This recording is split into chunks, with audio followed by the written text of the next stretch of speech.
Estimados docentes, reciban el saludo del profesor David de Rengifo Ortega y en esta oportunidad vamos a desarrollar nuestra sesión dedicada a lo que es el texto científico.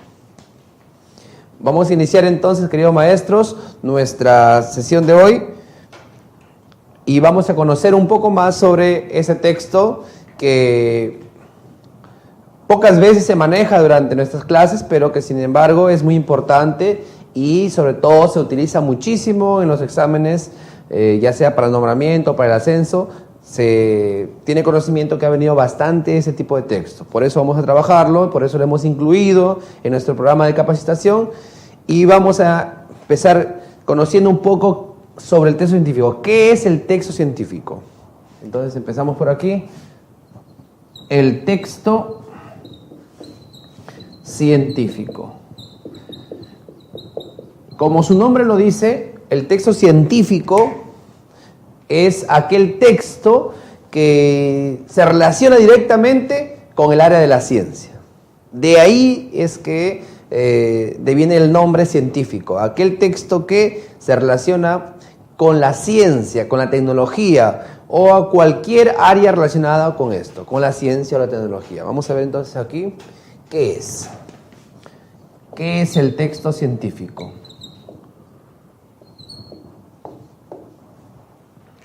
Y vamos a encontrar nosotros que el texto científico es aquel texto que utiliza un lenguaje científico. Un lenguaje científico. Es decir, se denomina texto científico aquel texto que utiliza como lenguaje al científico, específicamente el lenguaje científico, y entendiéndose como lenguaje científico aquel tipo de lenguaje especial, particular, utilizado en este caso por el campo de la ciencia, la tecnología, donde se utiliza una terminología especial, tecnicismos como le llaman ellos, ¿no? Pero entonces el texto científico es aquel texto que utiliza el lenguaje científico.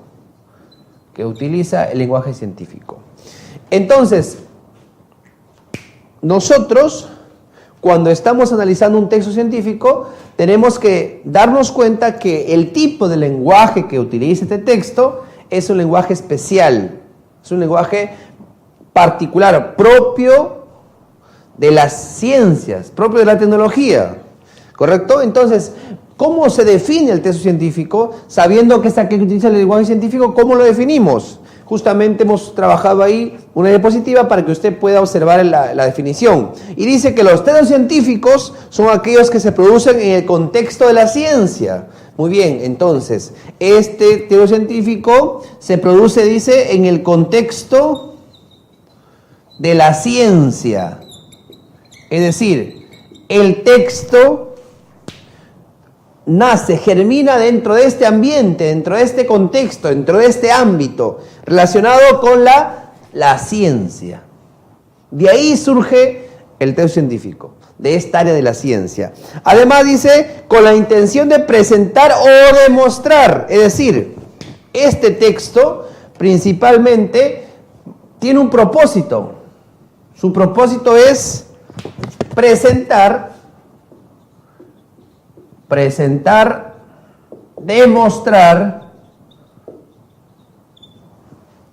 presentar y demostrar cuáles son los avances, cuáles son los conocimientos, cuáles son los alcances sobre la ciencia, sobre la investigación. Es decir, entonces, cuáles son presentar y demostrar avances de investigación.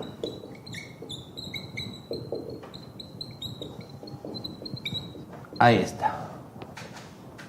Los avances de la investigación. Entonces, recapitulando, el texto científico es aquel texto, queridos maestros, que utiliza el lenguaje científico. Este texto científico surge, nace, germina en un ambiente científico, un ambiente de ciencia, en el ámbito de la ciencia, en el contexto de la ciencia, de la tecnología, y principalmente busca presentar y demostrar todos los avances obtenidos producto de la investigación. ¿Correcto? Esa es prácticamente la definición que debemos manejar sobre texto científico. Muy bien, ahora, cuando nosotros hablamos de texto científico, tenemos que entender que hay un tipo de texto que se maneja aquí y que prácticamente fusiona dos tipos de textos, lo que se conoce como texto científico técnico. Entonces, no es que sea algo distinto, simplemente es que abarca distintas ramas de la ciencia. En este caso, nos referimos a las ciencias puras y a las ciencias aplicadas. ¿Cuándo estamos hablando de un texto científico? Cuando el texto pertenece o trata sobre las ciencias puras. Y hablamos de un texto técnico, aquel texto que se refiere en este caso a las ciencias ya aplicadas. Toda esta fusión, al tocar estos dos aspectos de la ciencia, nos obtenemos como resultado lo que es el texto científico técnico. Entonces aquí vamos a poner un apartado. El texto científico técnico, como dijimos, científico técnico, se refiere principalmente aquí, cuando nos habla de las ciencias puras, y aquí nos habla de las ciencias aplicadas. Correcto. Entonces, esto es lo que nosotros, querido maestro, debemos manejar sobre el texto científico. Toda la información más resaltante de ese texto es lo que estamos presentando aquí. Utiliza un lenguaje científico, surge en el contexto de la ciencia, busca presentar, demostrar avances producto de la investigación, tiene una variante que es el texto científico técnico, que es producto de la fusión entre textos que se relacionan con las ciencias puras y textos que se relacionan con las ciencias aplicadas. Muy bien, querido maestro, cuál es el propósito? ¿Qué persigue nuestro texto científico? Ya lo adelantamos aquí, pero ¿qué busca principalmente? ¿Cuál es su función? ¿Cuál es la intención que tiene un texto científico? Es decir, el autor cuando elabora un texto científico técnico, ¿qué propósito persigue? Recuerdan ustedes que la clase anterior estuvimos desarrollando lo que eran los propósitos del autor. Y ahí vimos que cada texto cumple un propósito, tiene una razón de ser. Ningún texto se elabora sin un propósito. Todos los textos que se elaboran surgen en base a un propósito. A eso se le llama propósito del autor. Y lo vimos en las clases anteriores. Ahora, ¿cuál es el propósito que tiene el texto científico? Entonces vamos a ver aquí cuál es su propósito. Y vamos a encontrar que el texto científico tiene como propósito, principalmente como propósito tiene lo que es informar. Vamos a ponerlo aquí, informar. Es decir, el texto científico, queridos maestros, busca informar. Ese es su propósito principal. Si usted se da cuenta y compara, este es el mismo propósito del texto expositivo. Es decir, el texto científico, en otras palabras, es muy similar al texto expositivo. La diferencia es que el texto científico utiliza un tipo de lenguaje distinto.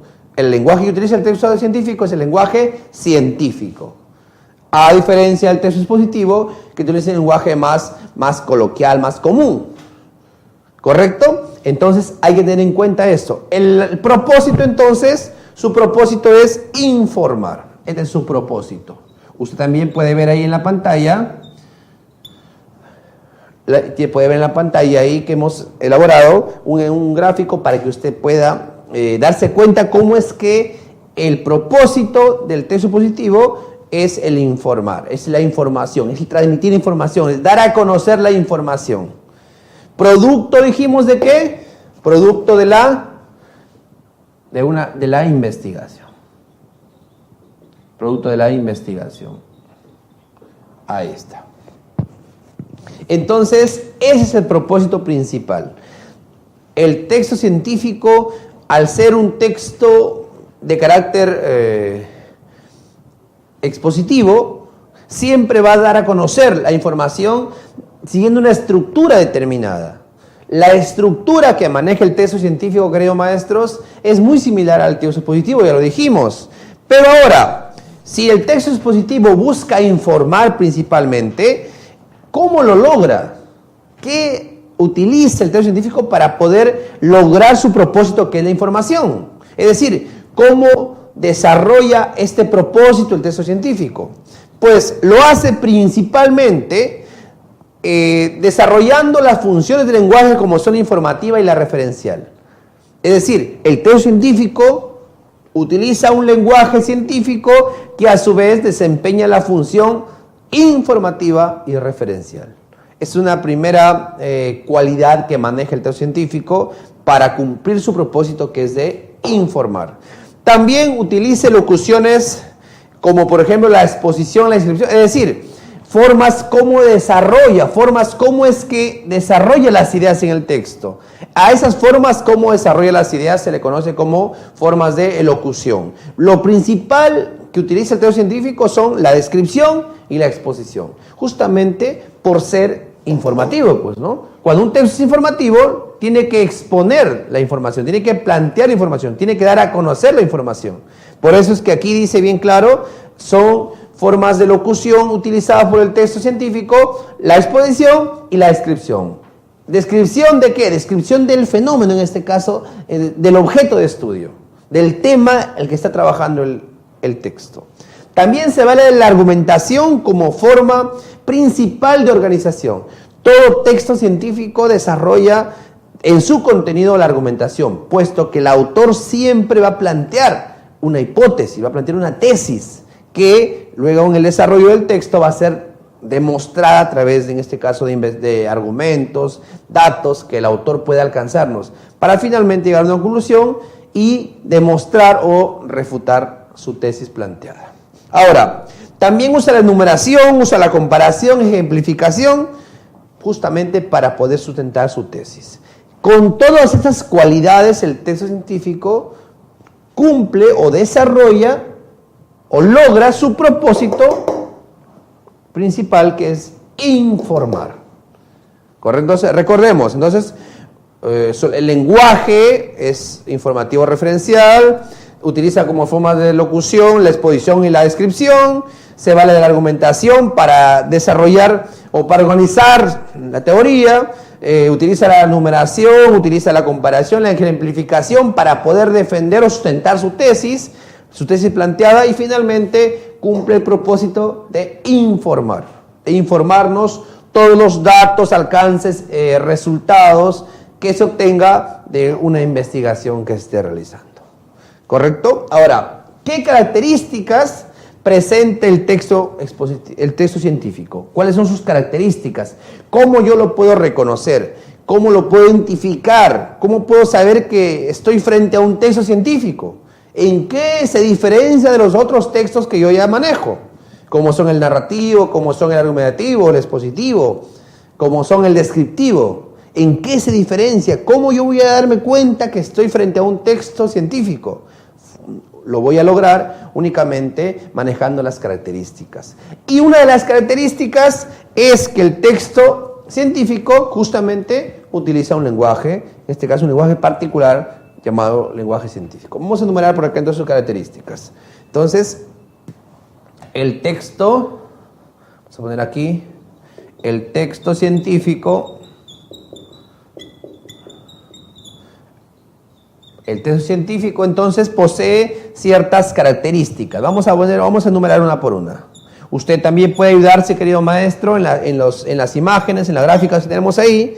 Como primera característica, entonces, todo texto científico utiliza un lenguaje científico. Muy bien, ahí está. Primera característica que yo voy a reconocer en un texto. ¿Cómo sé que el lenguaje es científico? Porque es aquel lenguaje está lleno, es rico en tecnicismos, es decir, términos propios de la ciencia. ¿Correcto? Ahora, otra característica más. Se sitúa en un ambiente científico, es decir, el contexto en el cual surge el texto científico es la ciencia y la tecnología. Es otra característica. Es decir, los temas a los cuales desarrolla el texto científico van a estar relacionados a la ciencia y la tecnología. Por eso dice que surge un contexto de la ciencia y la tecnología. Es decir, la temática que enfoca siempre va a estar relacionada a la ciencia y la tecnología. Otra característica más tiene como objetivo principal informar. Ya lo vimos ahí. Su propósito es informar.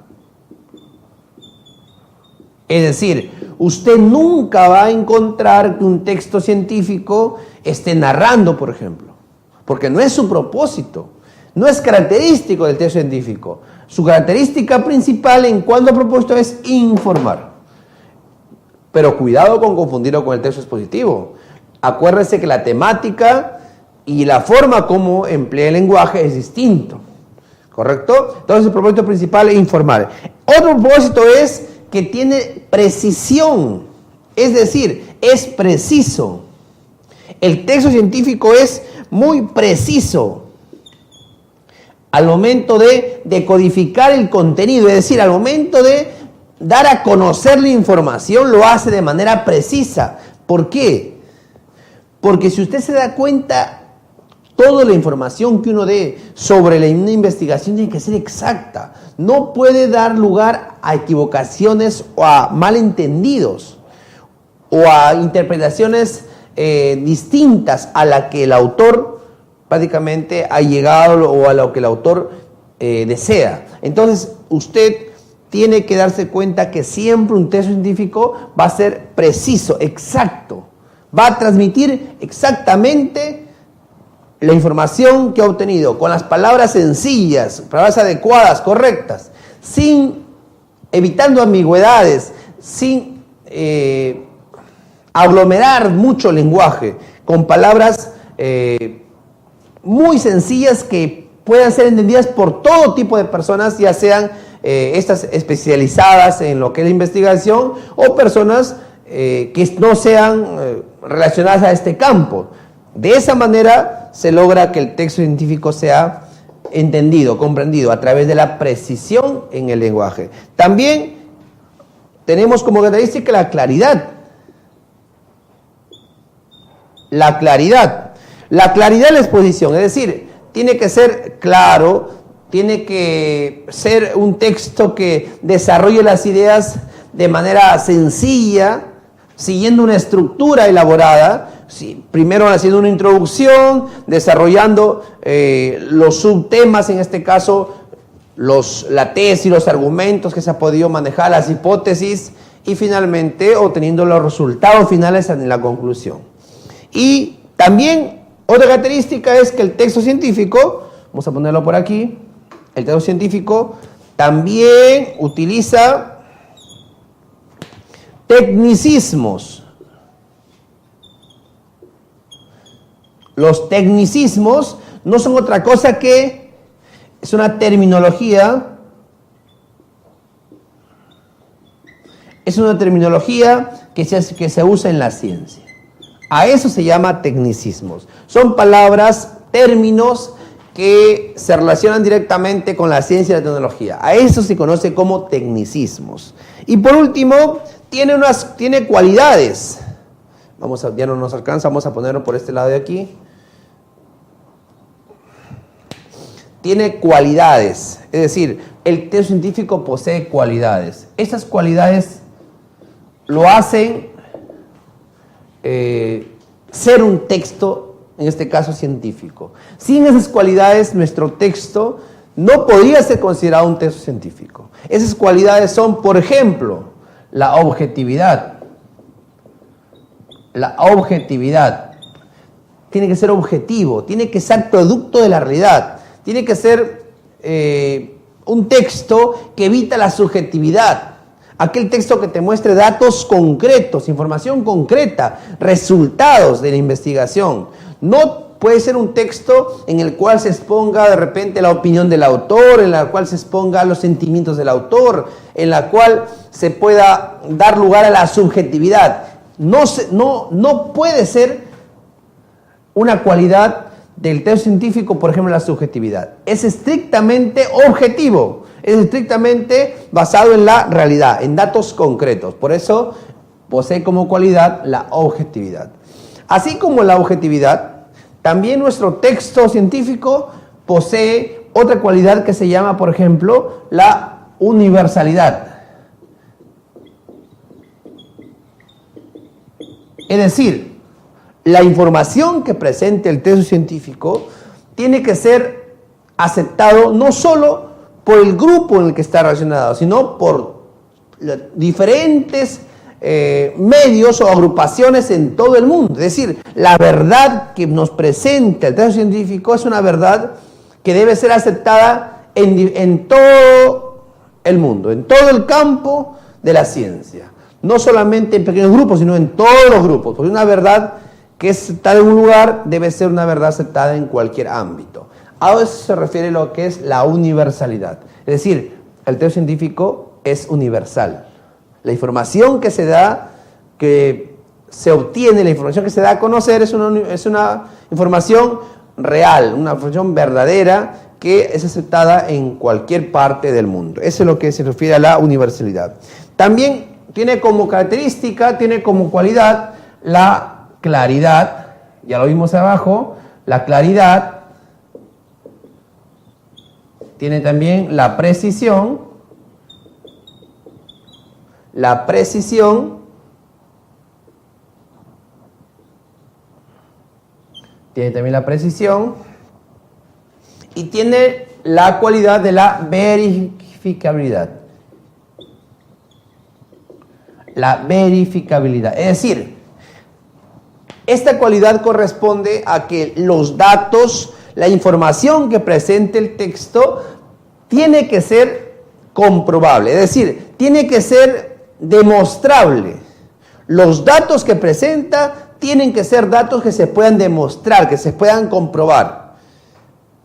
El texto científico no puede presentar información que no se pueda comprobar, que no haya manera de comprobar.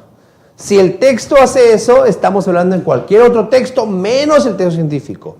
Porque la información que nos presenta un texto científico, queridos maestros, siempre va a ser una información que se pueda comprobar, que se pueda verificar. Y que es una verdad aceptada en todos los aspectos, en todo el mundo. Universalidad. Entonces, son cualidades propias del texto expositivo. Por eso vamos a desarrollar entonces ahí una por una esas cualidades.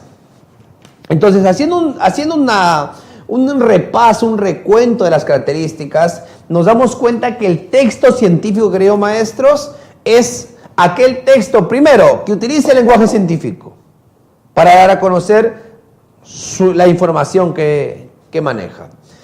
Surge un contexto relacionado con la ciencia y la tecnología. Su propósito principal es informar, es transmitir información, es dar a conocer la información. Utiliza un lenguaje preciso, sin rodeos, sin ambigüedades. Desarrolla las ideas de forma clara, de forma exacta, siguiendo una estructura definida. Utiliza tecnicismos que no son otra cosa que terminología propia de la ciencia, palabras relacionadas con la ciencia y la tecnología. Y por último, posee cualidades como la objetividad, la claridad, precisión, la universalidad y la verificabilidad, que son cualidades que hacen de este texto a un texto que se denomina científico.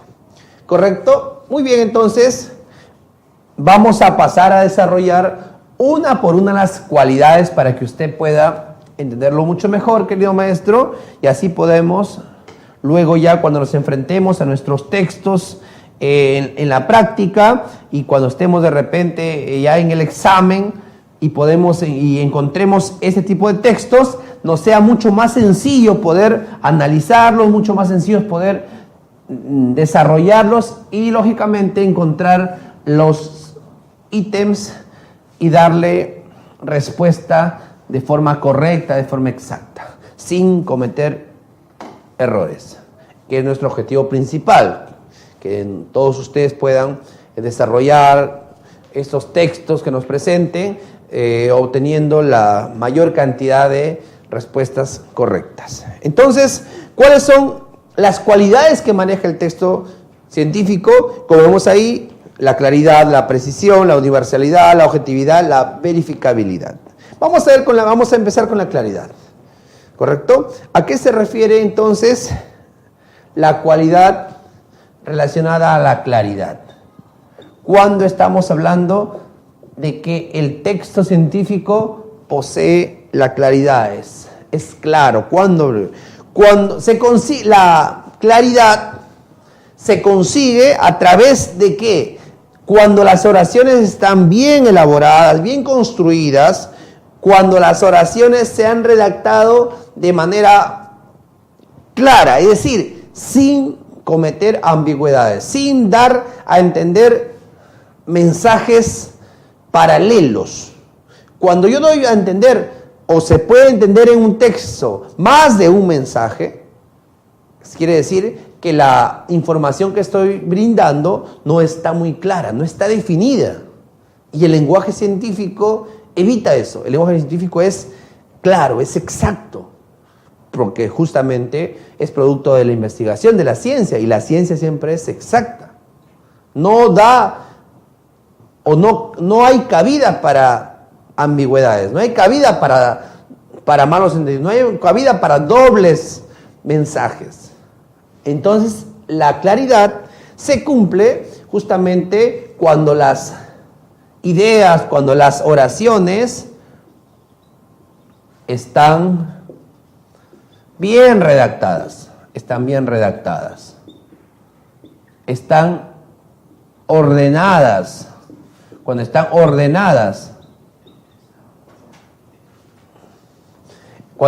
ordenadas y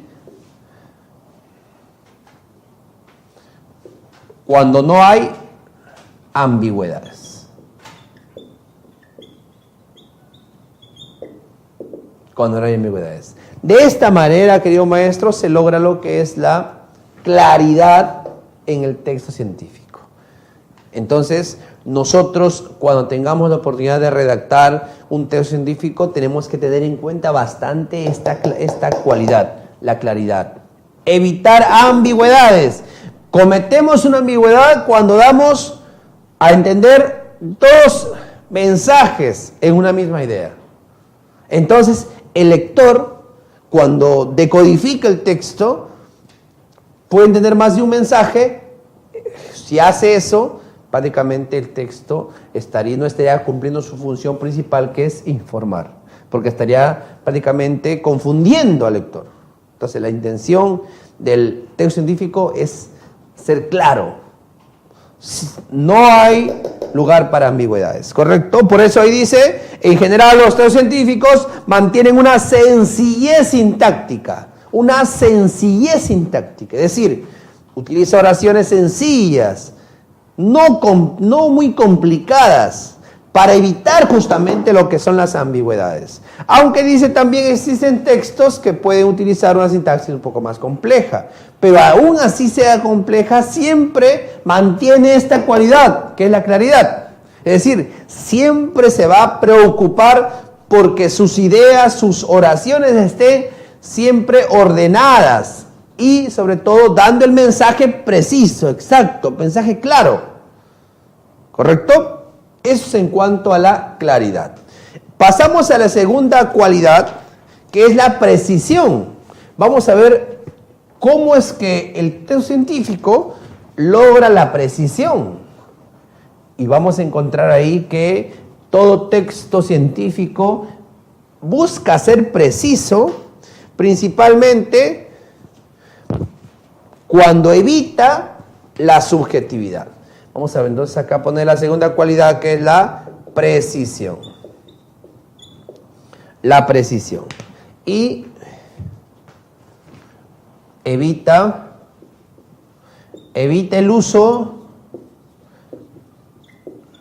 de términos ambiguos. En otras palabras, evita la subjetividad. Evita la subjetividad.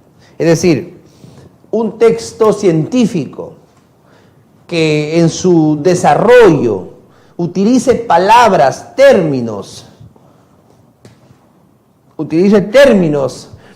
que den a entender mensajes dobles, mensajes que no están dentro de la intención del texto.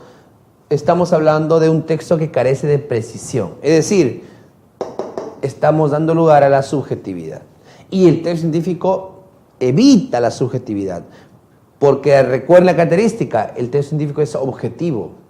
Es un texto que muestra la información producto de un análisis, de una investigación. Entonces no puede dar lugar a la subjetividad. No puede dar lugar a la opinión del autor, a lo que el autor piensa, a lo que el autor siente, sino a lo que el autor ha podido descubrir, a lo que ha podido obtener en su investigación. Eso es lo que hace el texto científico. Entonces, la precisión se logra evitando el uso de términos ambiguos y evitando la subjetividad. Por eso ahí dice, los textos científicos emplean términos unívocos. Es decir, ¿qué quiere decir unívocos? Aquellos términos que tienen un solo significado.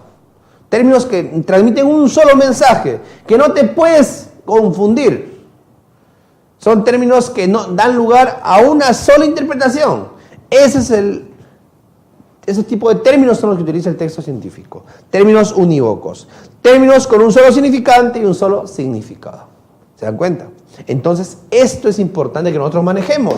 Si nosotros queremos redactar un texto científico o hacemos a nuestros estudiantes que redacten textos científicos, cortos lógicamente, tenemos que siempre enfocarnos en esto, en que el lenguaje que utilice sea un lenguaje con términos unívocos, es decir, que no caigan en la ambigüedad, en la subjetividad del autor. Muy bien, pasemos ahora entonces a la cualidad número 3, que es la verificabilidad. La verificabilidad. Verificable. Cuando un texto es verificable. Cuando se logra la verificabilidad en el texto científico. Justamente se logra cuando el texto debe poder ser comprobado, debe poder ser demostrado. Es decir, la verdad del texto debe ser una verdad que pueda ser contrastada y comprobada, verificable. Por eso el nombre verificabilidad, es decir, aquel texto que pueda ser demostrado, sometido a diferentes pruebas rigurosas y pueda ser demostrado, comprobado, verificado. Por eso dice acá muy bien, dice, los textos científicos en todo momento pueden comprobarse tanto mediante leyes científicas como mediante hipótesis. Es una entonces cualidad del texto científico, la cualidad de la verificabilidad es cuando la información que nos presenta puede ser comprobado. Entonces aquí debe poderse comprobar. Debe poderse comprobar la veracidad de los enunciados, de las ideas, de los enunciados. Es decir, para que sea texto científico, los enunciados que nos presenta deben ser enunciados que deben poderse comprobar, deben poderse someter a pruebas para verificar si es que son verdaderos o falsos. Es como cuando uno hace una investigación, uno propone una hipótesis y luego realiza una investigación, obtiene resultados y al final demuestra que su hipótesis es verdadera o también obtiene como resultado que su hipótesis puede ser falsa y la desecha, ¿no? Entonces, esa condición que se descubre en la investigación justamente es por esta cualidad que posee el texto científico, por la verificabilidad. O sea, es un texto que puede ser sometido a diferentes leyes científicas para poder comprobar la veracidad de sus ideas, de sus enunciados. Muy bien, vamos a continuar con una cualidad más del texto científico, como es la universalidad. ¿A qué se refiere la universalidad? Y nosotros vamos a darnos cuenta que universalidad viene de universal, de universo, es decir, es un texto que debe ser aceptado no solo en un contexto menor, sino en todo el universo. La universalidad. La universalidad, ahí está. La universalidad. Es otra cualidad del texto científico. ¿Ya? Entonces, los datos, la información que nos presente el texto científico deben ser comprendidos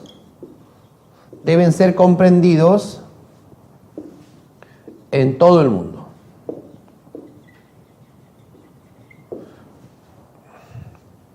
No puede haber un texto científico que la información que presente sea entendida solamente por un grupo reducido de personas. No puede darse lugar a un texto científico en el cual la información que presente sea únicamente entendida por el ámbito en el que fue elaborado. Necesita ser un texto que alcance la comprensión en todos los aspectos, en todos los sectores, en todo el universo.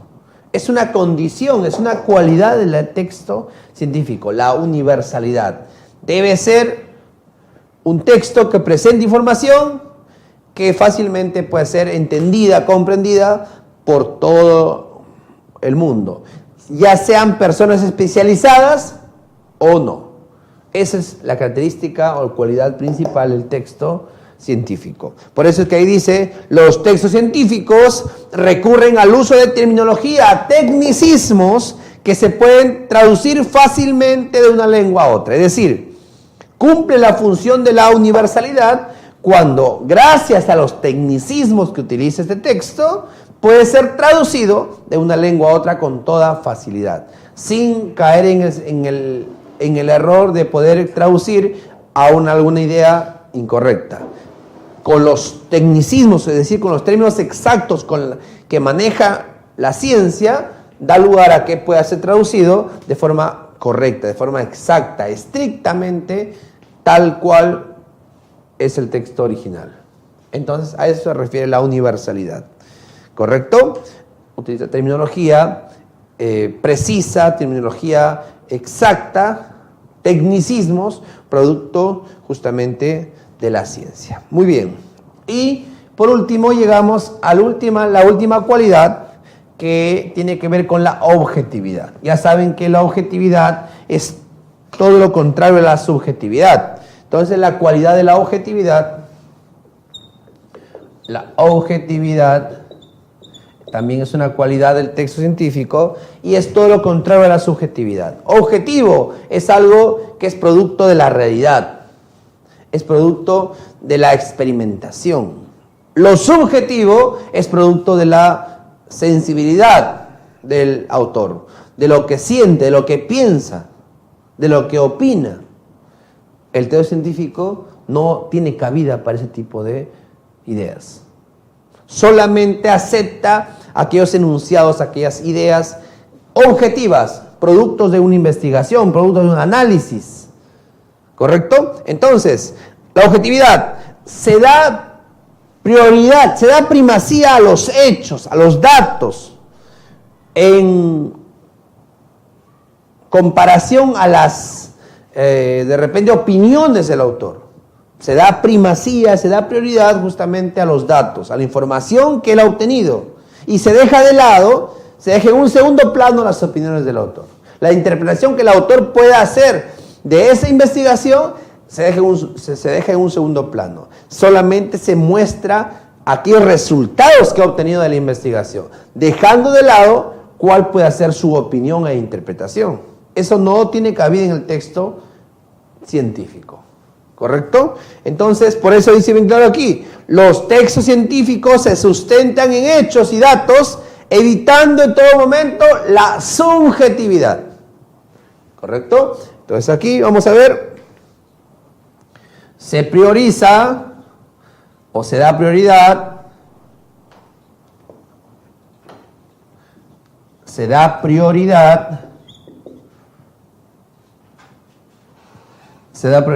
a los hechos, datos, sobre se refiere en comparación a la opinión del autor. Es decir, a la subjetividad, ¿no? A la subjetividad. Ahí está. Entonces, de esa manera es que el texto científico logra o desarrolla la cualidad de la objetividad. De esa manera es objetivo. Y ya saben que es una característica del texto, justamente del texto científico, la objetividad. Muy bien, ahora decíamos que el texto científico tiene una estructura muy similar al texto expositivo. Justamente comparte también la estructura y comparte también lo que es el propósito. El texto científico, al igual que el texto expositivo, buscan informar y en consecuencia también utilizan la misma estructura. Vamos a ver cuál es la estructura que manejamos en cuanto al texto científico.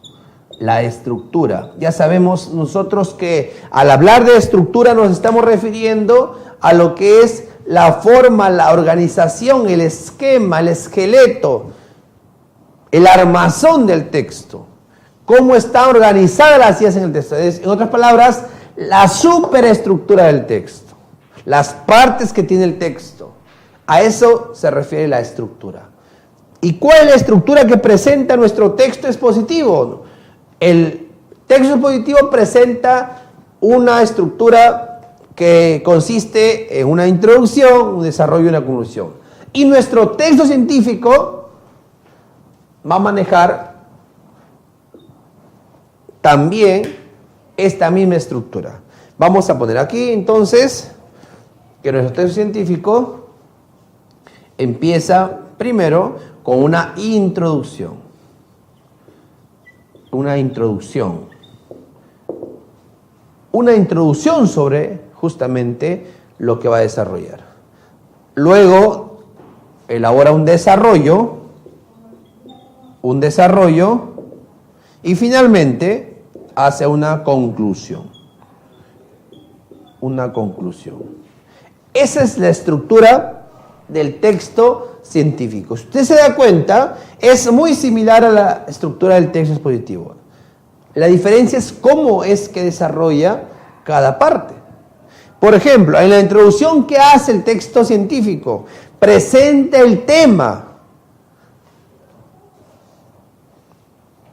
Presenta el tema. Aquí el texto científico presenta el tema.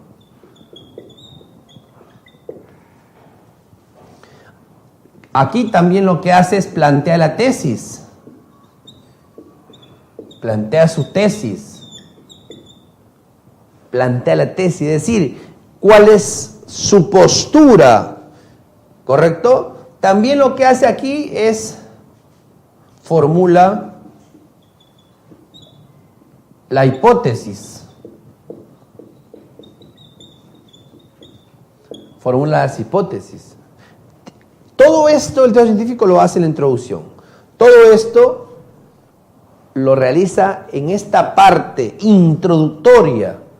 Presenta el tema, plantea la tesis, propone las hipótesis que se van a desarrollar frente al problema que se está trabajando. Eso lo hace la introducción. Ahora, en el desarrollo. En el desarrollo lo que hace justamente, vamos a ponerlo por aquí, es exponer. Aquí lo que hace es exponer. ¿Exponer qué? ¿Y qué expone?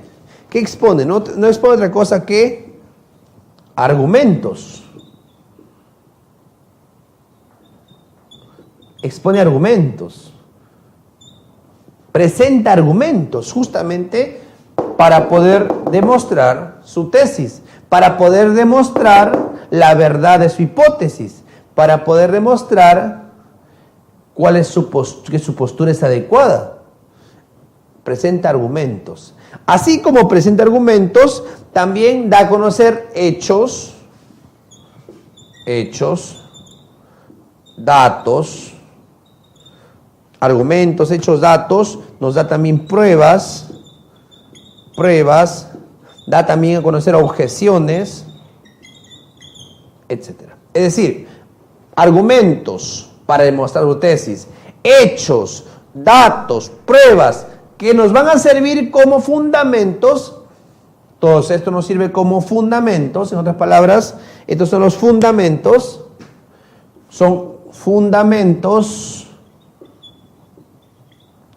para aceptar o refutar su tesis. O también su hipótesis. Ahí está. Justamente en el desarrollo presenta todos los datos y los hechos, las pruebas, los argumentos que maneja, toda la demostración de su tesis, la sustentación, la verificación de sus hipótesis, lo hace justamente en el desarrollo. Y finalmente en la conclusión, ya lo que se hace es exponer las conclusiones y se confirma o se rechaza justamente la tesis o hipótesis. O hipótesis inicial, ¿no? Ahí está.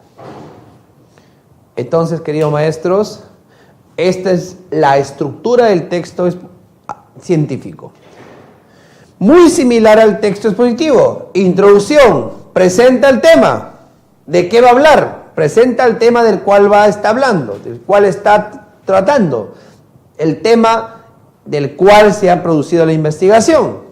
Plantea la tesis, la postura del autor, la postura, y formula hipótesis que luego van a ser comprobadas, luego van a ser verificadas en el desarrollo. En la parte del desarrollo lo que hace es exponer, es dar a conocer ¿qué? Sus argumentos, los hechos, datos, información, investigaciones, pruebas, es decir, sustentos, fundamentos que van a ayudar a aceptar o rechazar su tesis o hipótesis. Y finalmente ya en la conclusión lo que hace el autor es exponer las conclusiones a las que ha llegado y de esa manera confirmar o rechazar su tesis o hipótesis con la que inició su trabajo. Ese es prácticamente el recorrido que hace el texto científico al momento de ser estructurado. Introducción, desarrollo y conclusión. Ahora, si usted quiere hacer una comparación con el texto expositivo, se va a dar cuenta que al momento de desarrollar cada parte de su estructura, hay una variación.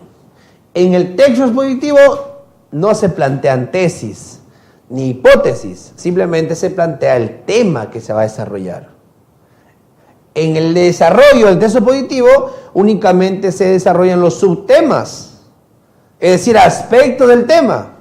Y al final se hace una conclusión como una especie de síntesis de todos los subtemas que se trabajó en el desarrollo. Mientras que en el texto científico se plantean tesis, se plantean hipótesis, se plantean argumentos, se plantean datos, hechos.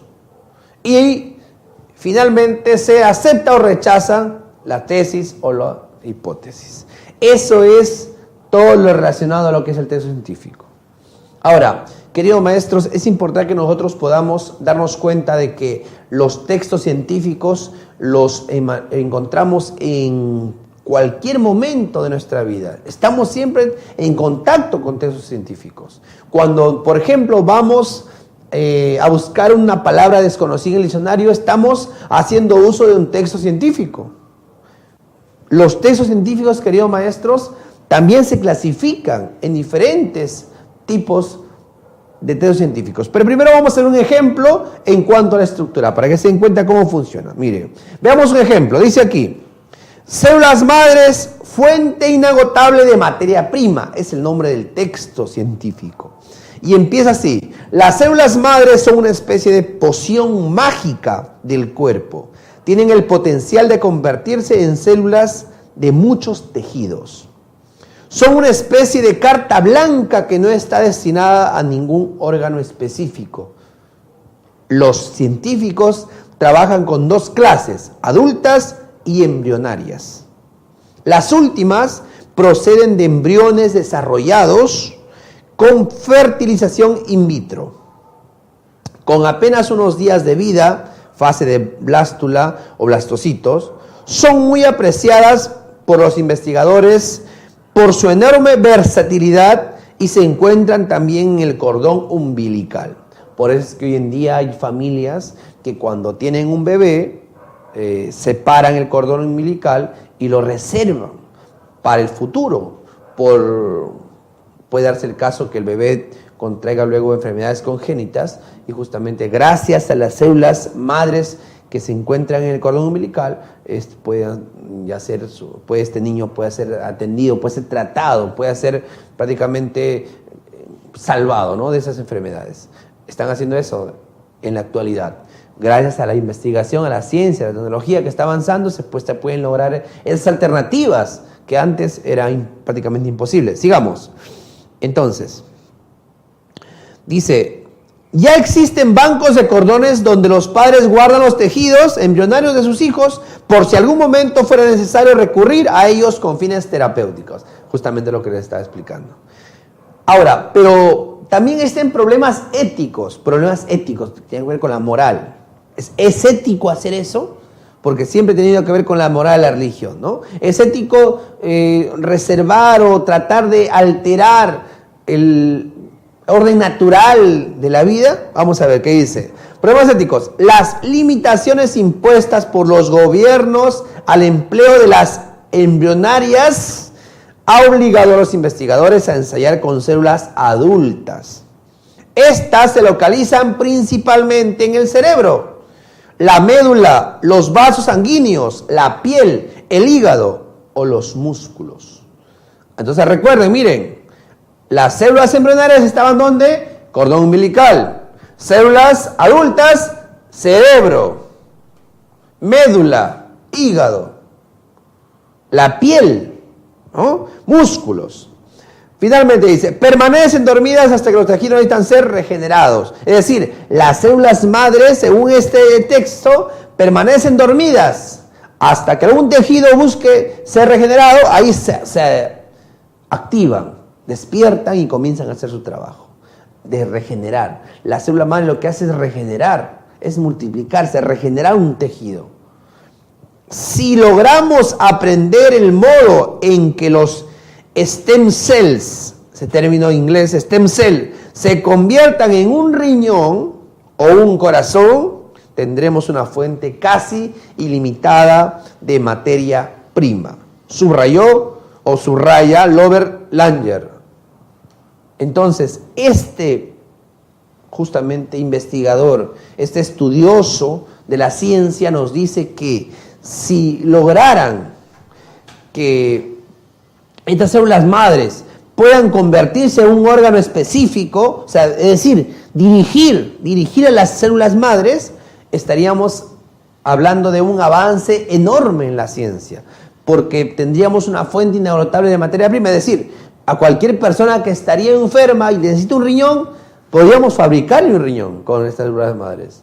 Un hígado, un formigar de la piel de repente de una quemadura. Si se lograría esto, sería un avance muy beneficioso para el ser humano. Está todavía en proceso de investigación. Se siguen todavía investigando. Ahora, vemos ahí una imagen donde dice los científicos preparan cristal líquido que se consolida en forma de espuma. Se siembra con stem cells, como está en la foto, y se inyecta para regenerar, por ejemplo, en este caso, un hueso, ¿no? Normalmente, siempre las personas, cuando ya tenemos una edad, los huesos empiezan a perder su composición.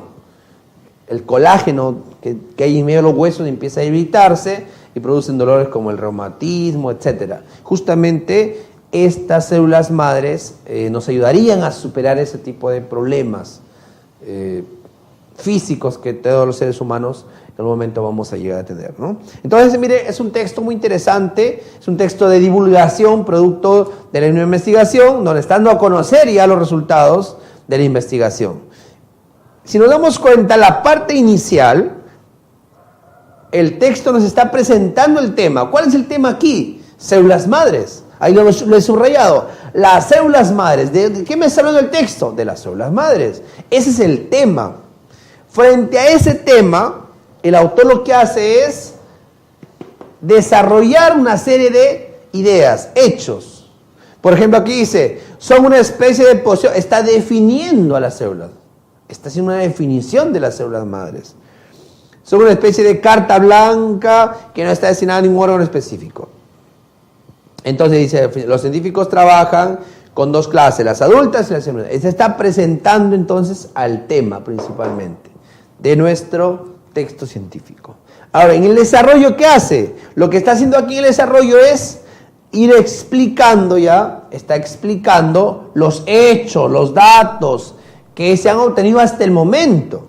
Por ejemplo, dice aquí que justamente se han descubierto dos tipos de células madre, las embrionarias y las adultas.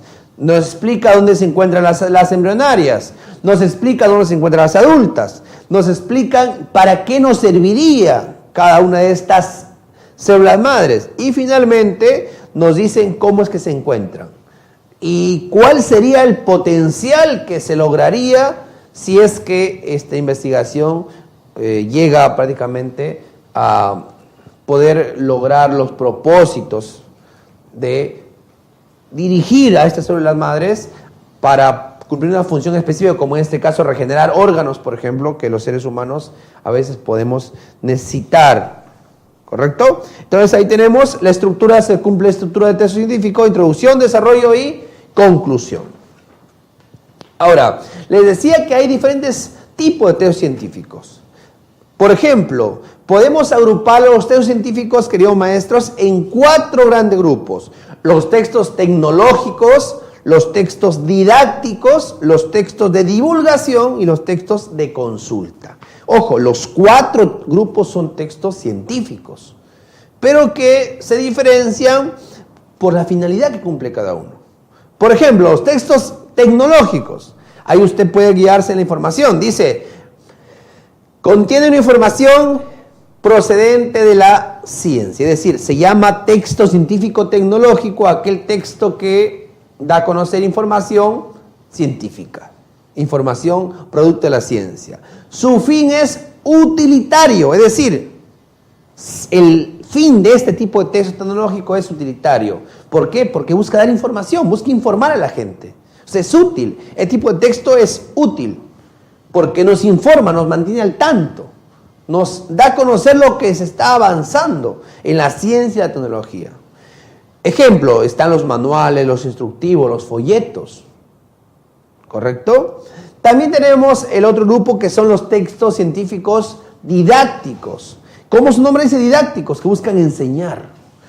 Tienen como propósito educar o enseñar algo.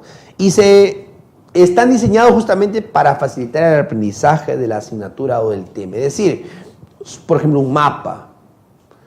Por ejemplo, los gráficos, los cuadros, estadísticos, por ejemplo. Son aquellos ejemplos de textos didácticos, porque nos instruyen, nos dan a conocer una información que al final nos va a servir como un aprendizaje. Nos enseñan, nos educan. Son textos didácticos, científicos didácticos. También tenemos los textos científicos de divulgación, que no son otra cosa que aquellos textos que utilizan un lenguaje sencillo. Por ejemplo, el texto que acabamos de leer sobre las células madre es un texto de divulgación, porque está dándonos a conocer una investigación que se ha dado y lo hace a través de un lenguaje sencillo, claro, preciso, que lo puede entender no solamente una persona especializada en el tema, sino también cualquier persona de a pie, como se dice, ¿no? La persona de cualquier ámbito lo puede entender, porque utiliza un lenguaje justamente claro, un lenguaje sencillo, un lenguaje objetivo. Y por último, los textos científicos de consulta son aquellos que contienen información básica, elemental. Por ejemplo, un diccionario, por ejemplo, un atlas, una enciclopedia. Son textos científicos de consulta, en los cuales uno puede recurrir en busca de una información básica. ¿Correcto? Entonces, entre ellos están, por ejemplo, diccionarios, enciclopedias, atlas, etc. Entonces, todos estos tipos de textos, queridos maestros, nosotros los manejamos siempre. Usted se da cuenta, todo el tiempo manejamos un diccionario. Necesitamos saber un término, vamos al diccionario, encontramos la respuesta. Es un texto de consulta, un texto científico de consulta.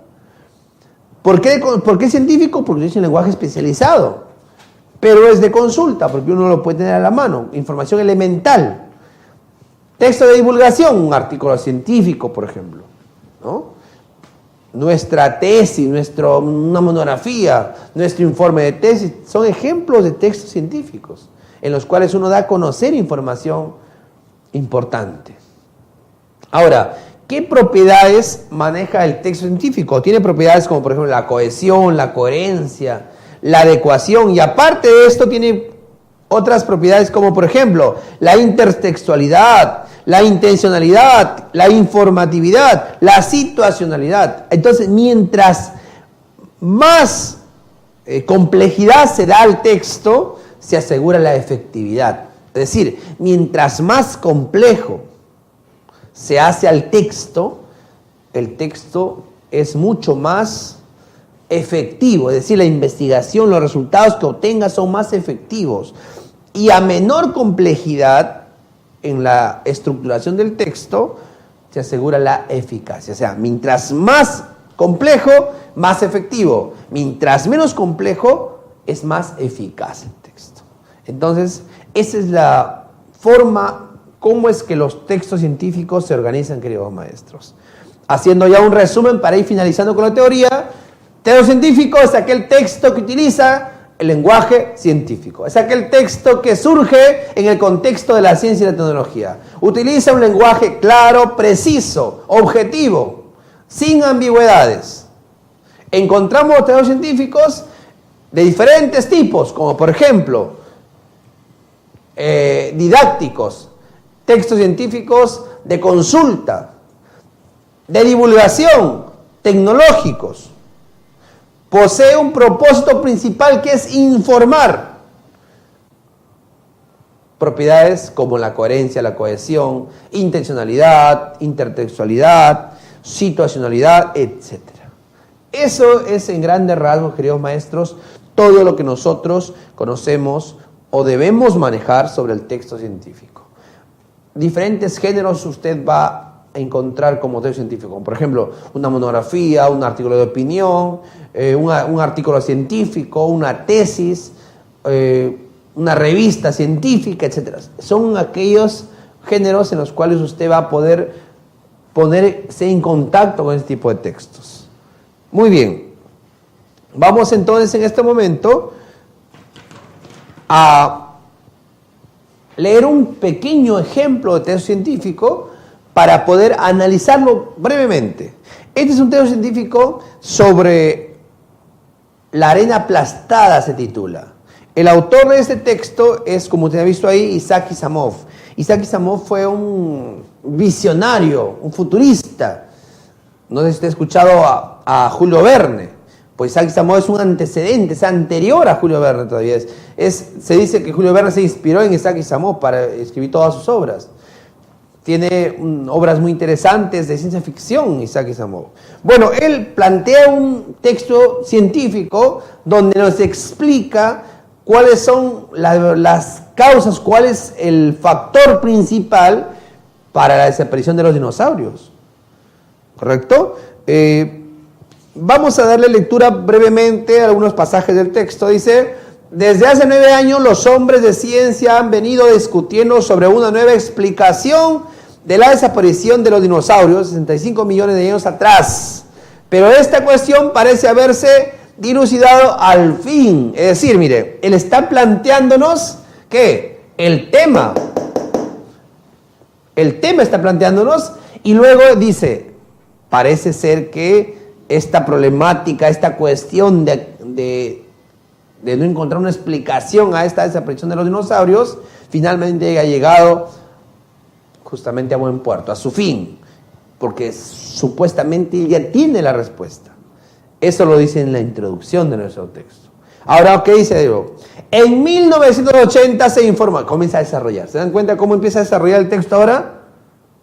Dice, en 1980 se informó de que en una delgada capa de sedimento de tal antigüedad había una desusada concentración de un metal raro, el iridio.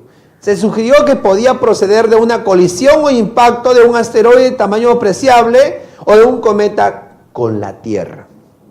El impacto habría perforado la corteza, provocado la explosión volcánica, causando enormes incendios y aguajes y lanzando tanto polvo a la estratosfera que bloqueó durante largo tiempo la luz solar.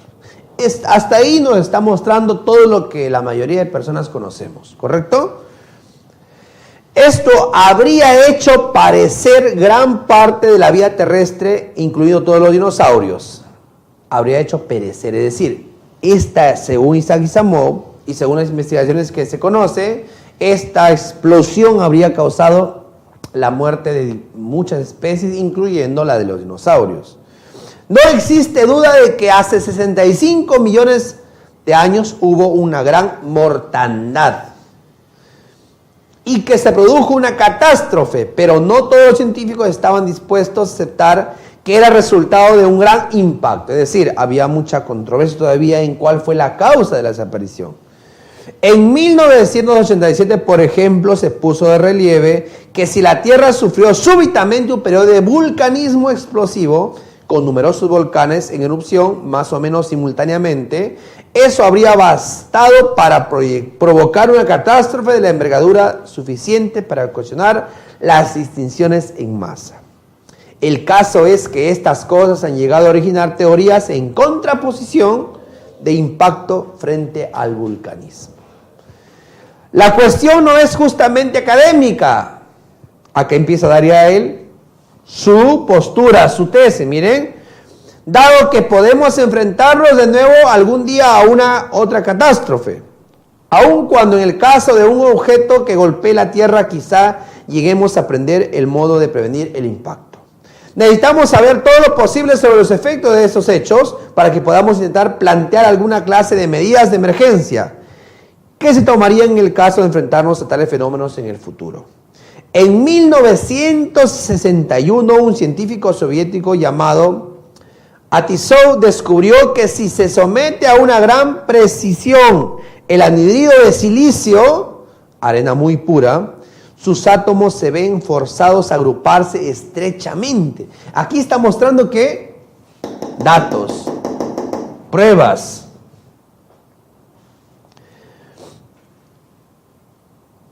Entonces, dice, con lo que el material se hace muy denso. Un centímetro cúbico de esta arena, aplastada, pesada considerablemente más que la misma medida de arena corriente, desde entonces se llamó tisovita, a esa arena más densa, es decir, le dieron ese nombre. Lo mismo pasa con los diamantes, los átomos de carbono,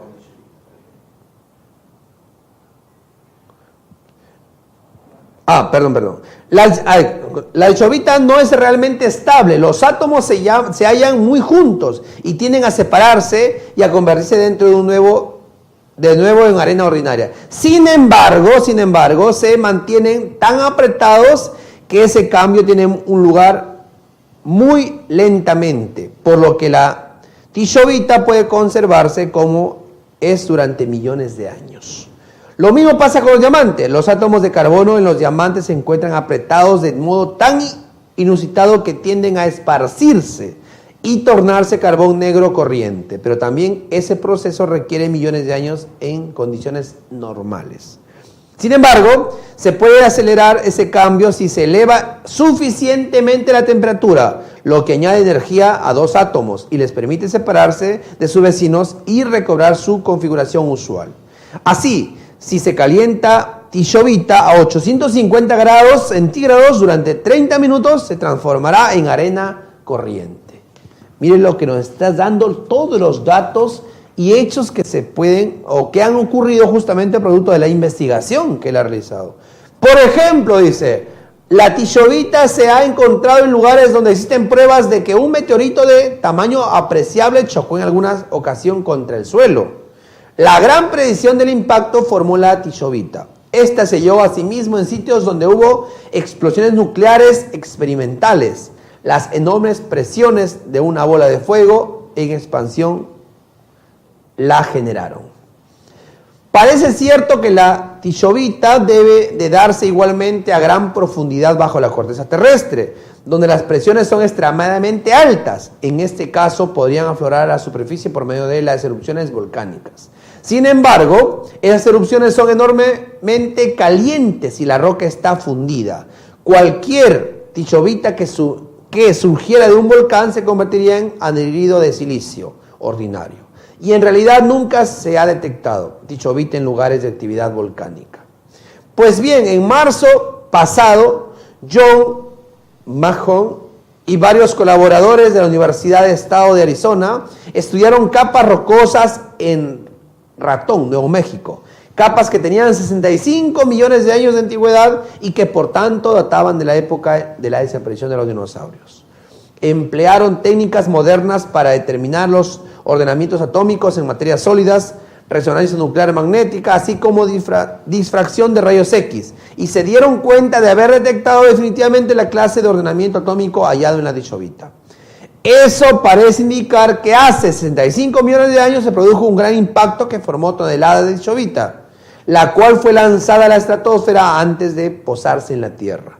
No fue la acción volcánica la que mató a los dinosaurios, parece evidente. Tuvo que ser justamente el impacto.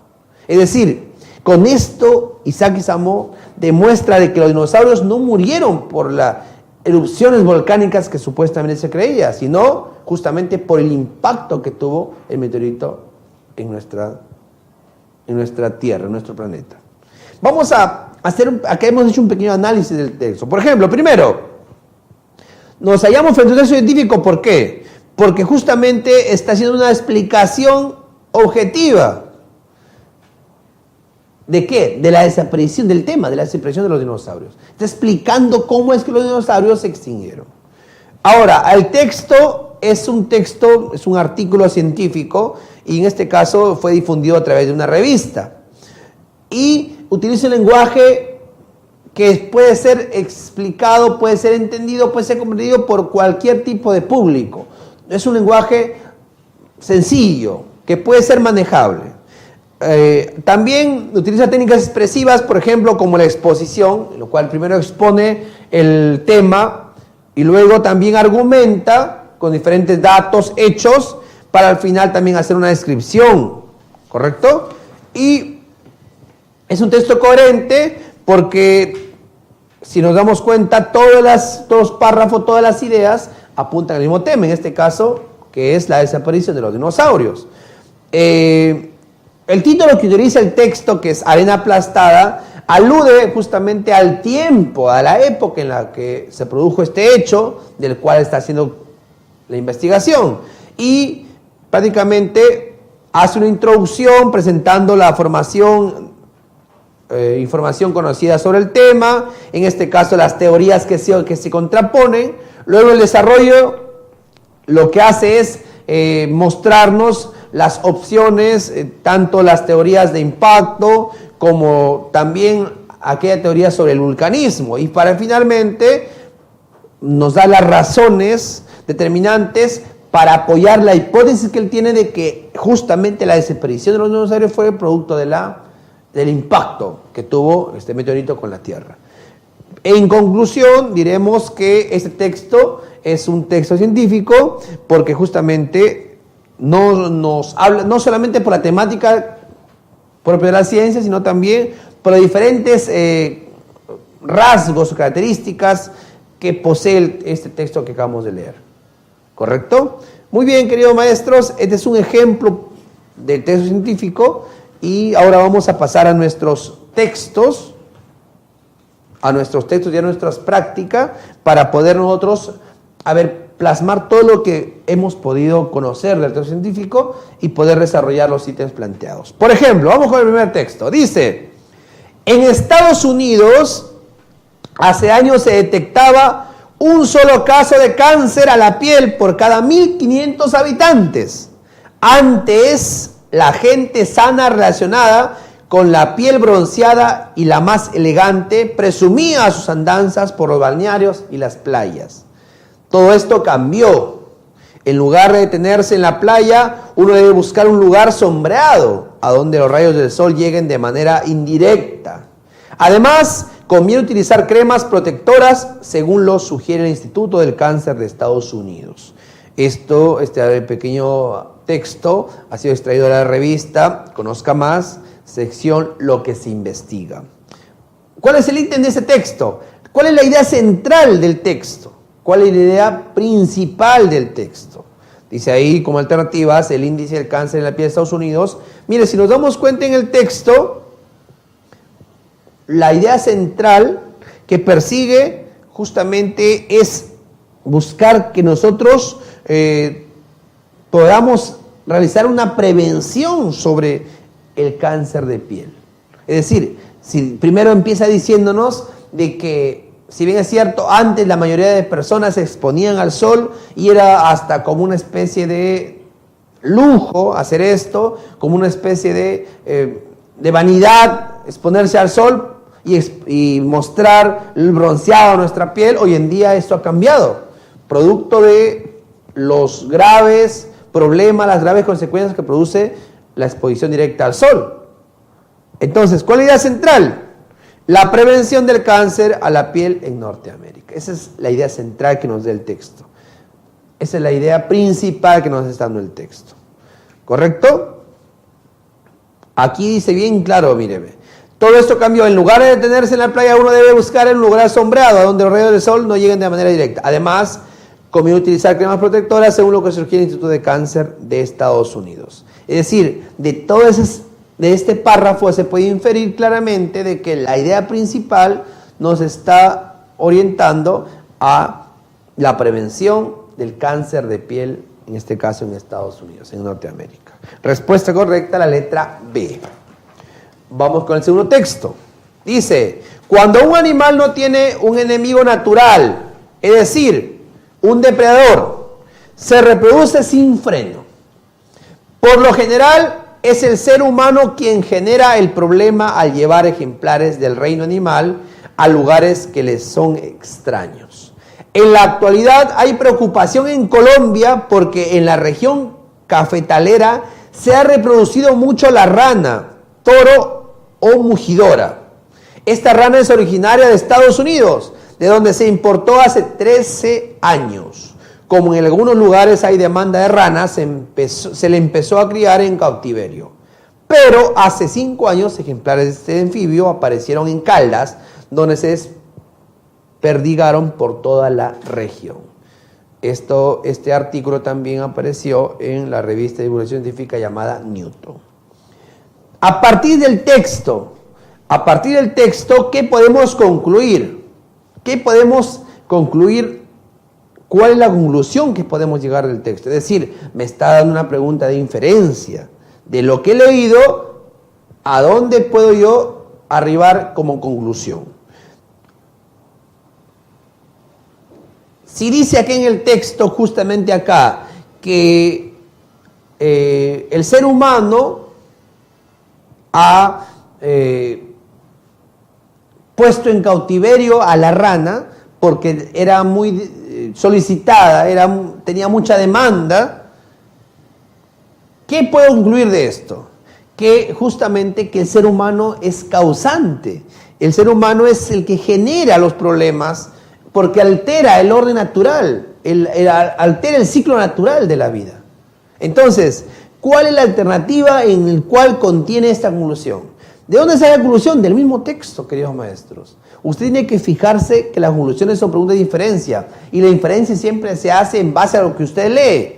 De lo que usted lee, de lo literal, usted se va a la conclusión. En este caso, en el texto me dice, el ser humano empezó a poner en cautiverio a las ranas porque eran muy solicitadas. ¿Qué concluyo? Que el ser humano entonces es el causante de alterar el ciclo natural de la vida. ¿Cuál es la respuesta correcta?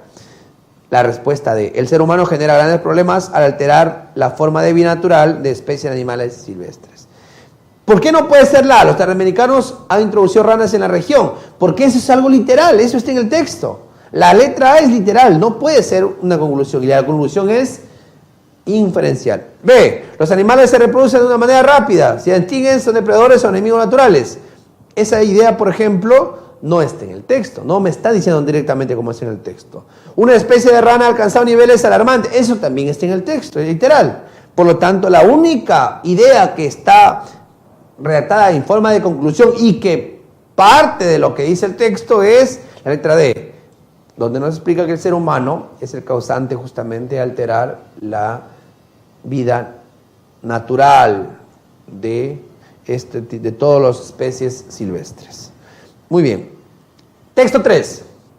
Las mujeres en edad fértil que consumen éxtasis corren un riesgo mayor de morir que otros grupos de personas. La alta concentración de estrógenos en la sangre de las mujeres jóvenes impide que el organismo reaccione eficazmente ante la acumulación de líquido que se produce al tomar la droga. La parafernalia de la llamada droga del amor se basa sobre todo en el baile desinhibido y continuo, lo que eleva la temperatura corporal. Se debe mucho más y las hormonas le indican al cuerpo que retenga líquido y beba más. Es un círculo vicioso cuya explicación se encuentra en el HMMA, un compuesto químico que el cuerpo produce a medida que asimila el éxtasis. El HMMA estimula la liberación de la hormona que nos conduce a beber. El desequilibrio resultante de la concentración de sodio puede resultar fatal. Este es un artículo también extraído de la revista Conozca Más, sección Lo que se investiga. Entonces, si nos damos cuenta, queridos maestros, en esta pregunta nos pide qué es lo incompatible con el texto. Es decir, cuál es la idea que no guarda relación con el texto. Acuérdense que lo incompatible es aquello que no guarda relación. Lo que no tiene ningún acercamiento con lo expresado en el texto. ¿Qué es lo que no se relaciona con lo dicho en el texto?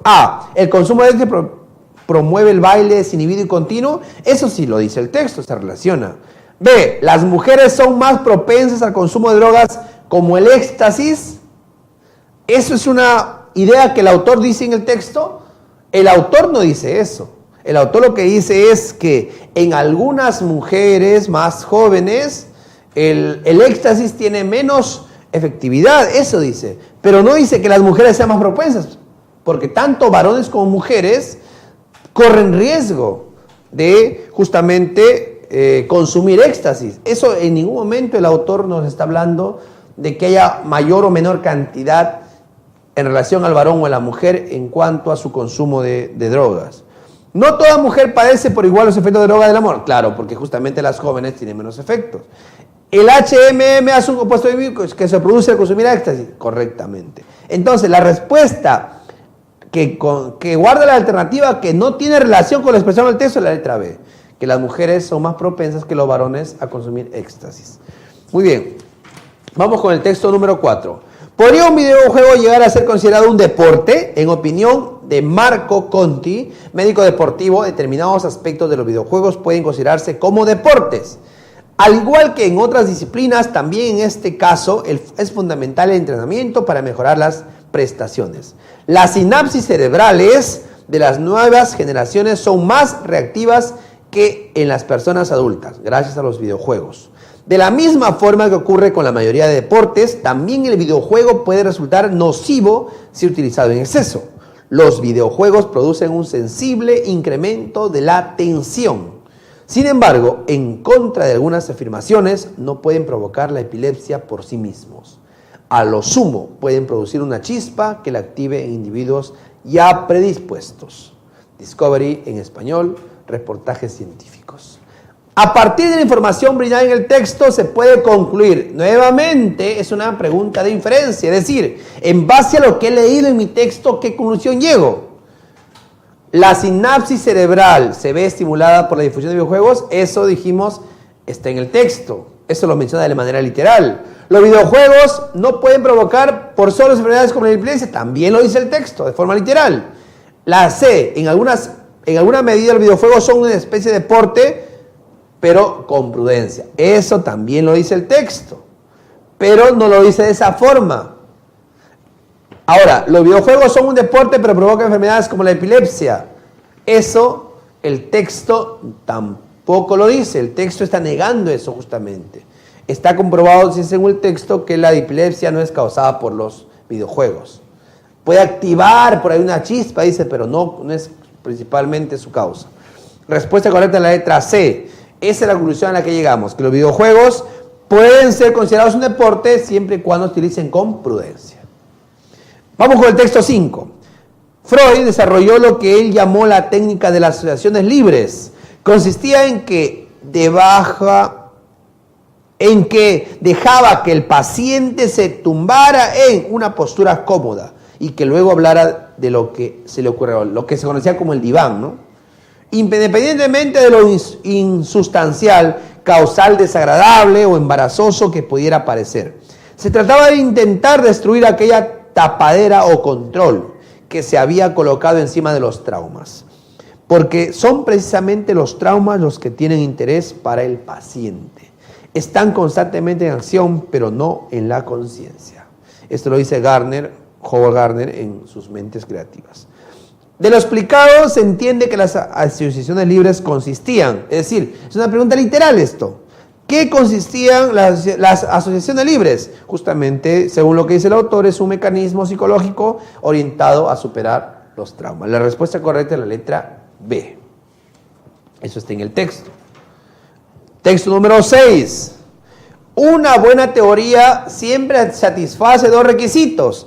Debe describir con precisión un amplio conjunto de observaciones sobre la base de un modelo que contenga solo unos pocos parámetros arbitrarios y debe ser capaz de predecir positivamente los resultados de las observaciones futuras. Por ejemplo, la teoría de los 4 elementos de Aristóteles era lo suficientemente simple como para ser calificada como tal, pero faltaba en que no realizaba ninguna predicción concreta. Por el contrario, la teoría de la gravedad de Newton estaba basada incluso en un modelo más simple, a pesar de lo cual era capaz de predecir el movimiento del Sol, la Luna y los planetas con un alto grado de precisión. A pesar de que los resultados de los experimentos concuerdan muchas veces con la teoría, nunca podremos estar seguros de que la próxima vez el resultado no vaya a contradecirla. Sin embargo, se puede rechazar una teoría en cuanto se encuentre una única observación que contraiga sus predicciones, como ha subrayado el filósofo de la ciencia Karl Popper. Una buena teoría está caracterizada por el hecho de predecir un buen número de resultados que en principio pueden ser refutados o invalidados por la observación. Cada vez que se compruebe que un nuevo experimento está de acuerdo con las predicciones, la teoría sobrevive y muestra confianza en ella aumenta. Muy bien, Stephen Hawking, histórico del tiempo. ¿Se puede desestimar una teoría cuándo? Lo que dice también es una pregunta literal. ¿Cuándo se desestima una teoría? Lo dice el texto. Cuando no es capaz de pronosticar el resultado de los experimentos. Es decir, una teoría se deja de lado cuando ésta no es capaz de justamente pronosticar los resultados, cuando uno es capaz de predecir. Si no puede lograr esta función, la teoría, simplemente se deja de lado. Eso lo dice el texto, por eso la respuesta correcta es la letra C. En el mismo texto nos plantea otro ítem. La teoría de Newton, a diferencia de Aristóteles, no carecía de... Es decir, en el texto está comparando la teoría de Aristóteles con la teoría de Newton. Dice, a diferencia de Aristóteles, la teoría de Newton no carecía de... ¿Qué dice el texto? Justamente, la teoría de Newton sí podía hacer predicciones. Aún teniendo la estructura mucho menos compleja que la de Aristóteles, podía lograr el propósito de predecir, a diferencia de la de Aristóteles, que a veces podía predecir y a veces no. O sea, no había prácticamente una certeza de que, una confiabilidad. Por eso la diferencia se encuentra en la alternativa letra A, importantes predicciones de fenómenos reales. Muy bien. En el mismo texto hay un tercer ítem que dice, la observación constituye para el científico. O sea, según el texto, para el científico, ¿qué constituye la observación? ¿Qué corresponde observar para el científico? Realmente, según el texto, para el científico, la observación es un medio para corroborar o invalidar una teoría. Es decir, el científico cuando observa un hecho, lo que hace es comprobar o prácticamente rechazar una tesis, una hipótesis, una teoría. O sea, el científico utiliza la observación para corroborar o invalidar una teoría. Eso lo dice el texto. Respuesta correcta, letra B. Texto número 7. El hombre antiguo derramaba un poco de su mejor vino en homenaje a los dioses ausentes, sin esperar gran cosa de ellos. Arte y ciencia no necesitan favor ni entusiasmo excesivo y popular. Solo de cuando en cuando un poco de fina atención despierta y crítica. Hay que hacer, sin embargo, excepción para una parte de la ciencia, la experimental. Dejemos a un lado la cuestión del rango que en la jerarquía del conocimiento le corresponde. No la recomendamos como saber, sino como utilidad. En ella está la clave de la técnica y la técnica interesa la vida del todo el mundo. Es razonable que se exija a todo el mundo su colaboración en progreso técnico, que no es problemático ni milagroso. No hay duda que si se duplican los laboratorios y se dotan mejor, si se promete riqueza a los investigadores, puede pronosticarse casi a fecha fija la curación del cáncer y la tuberculosis, la invención de nuevas formas de energía que disminuyan el esfuerzo, etc. He aquí un tipo de ciencia, la técnica, hacia la cual es honesto movilizar el entusiasmo de las muchedumbres. No se defrauda y se le evita a sacrificarse, por lo que en efecto les interesa la técnica de soluciones. Revista Conocer. La ciencia del tipo experimental constituye principalmente, respuesta en el texto, el fundamento de la técnica como medio generador de desarrollo. Es decir, la ciencia experimental constituye principalmente el fundamento de la técnica como medio generador de desarrollo. Respuesta correcta, letra B. Y por último, el último ítem del mismo texto nos dice que el entusiasmo popular debe estar orientado ¿hacia qué? Es decir, ¿hacia dónde debe estar orientado el entusiasmo popular según el texto? Al apoyo de la ciencia de carácter técnico. Eso lo dice el texto. La letra D, el apoyo de la ciencia de carácter técnico. A eso debe estar, según el texto, orientado el entusiasmo popular.